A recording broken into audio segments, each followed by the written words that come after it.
अब उसने कोई इतना जुल्म क्या कर दिया अगर इमरान खान को उसने कह दिया है कि आप कैसे हैं, गुड टू सी यू। अगर हम सुप्रीम कोर्ट की तरफ आए तो ये बताइएगा कि चीफ जस्टिस साहब के जो उनकी बड़ी तनकीद हो रही है कि उन्होंने मुबैना तौर पे कहा कि सहूलतकार हैं, उन्होंने इमरान खान साहब को सहूलत मुहैया की कि वो एक इतना बड़ा केस है उसमें से तकरीबन वो यानी इंक्वायरी तो होनी है, लेकिन जैसे फजलुर रहमान साहब कह रहे हैं कि जी आपने उनको एक इतने अरब रुपए खाए हुए शख्स को मुबैना तौर पे आपने उसको इतनी छूट दी और जिस तरह से केस लगा इस्लामाबाद हाई कोर्ट में, तो आप क्या कहेंगे इसको?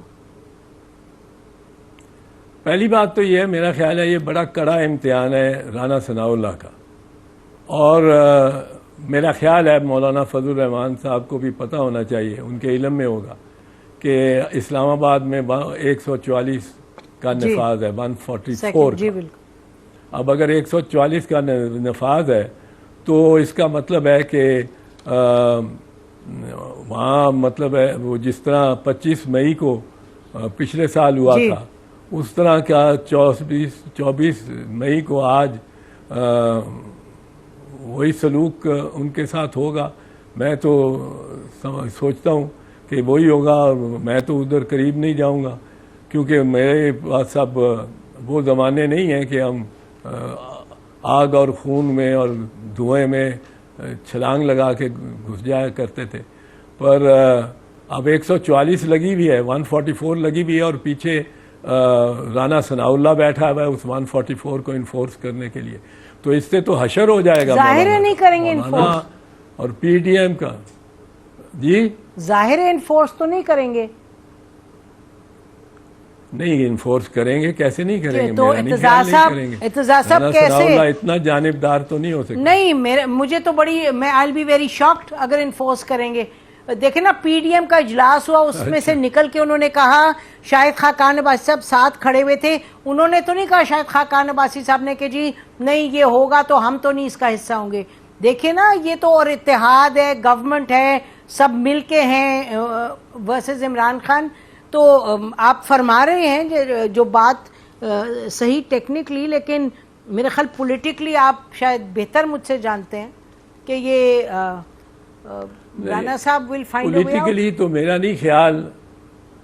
नहीं ख्याल मौलाना साहब को ये कॉल देनी चाहिए थी पॉलिटिकली अगर देखें तो, क्योंकि उनको ये जानते हुए कि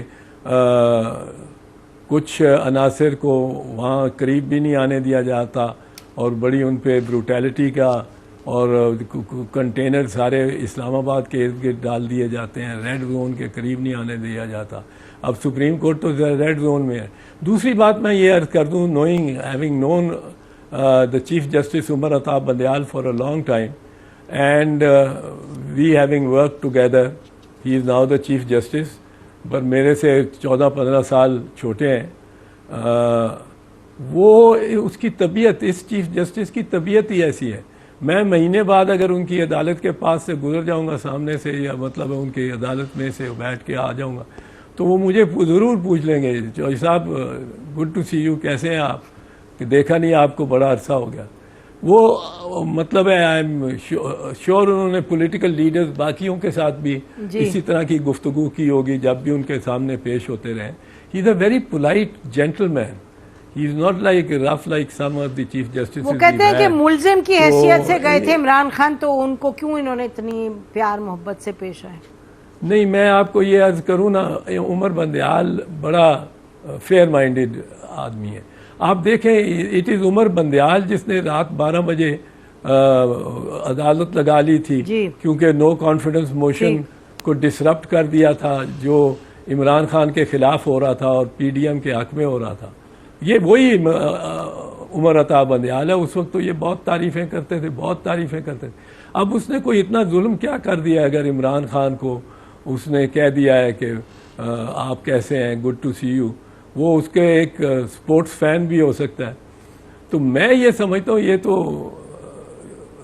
इसका जवाब उसके इस बात को क्रिटिसाइज करने का इतना जवाब नहीं है कि उसने क्यों civil, he is a civil person, he will talk with civility।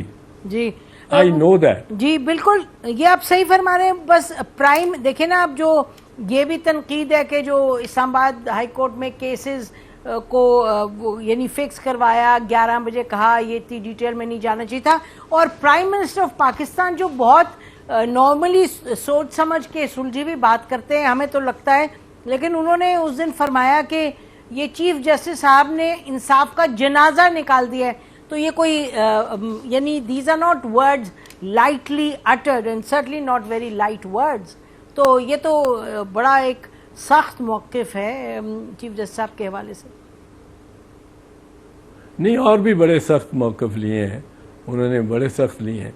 अब कल अगर वहाँ वुकला पहुँच गए in large number to defend the chief justice, जी जी जी, ये बिल्कुल ये मुमकिनात में से है। You can't stop one lot and not stop the other. आप ये सही फरमा रहे हैं। और तसादुम उनको की भी नहीं रोक ठीक-ठाक, सकेंगे आप। जी ठीक ठाक सिचुएशन बनेगी, लेकिन इम्कान भारत है। जी जी आपको फिर उस पर भी तकलीफ देंगे। एतजाज अहसन साहब, बहुत बहुत शुक्रिया, आपने बड़ी तफसील में बात की हमारे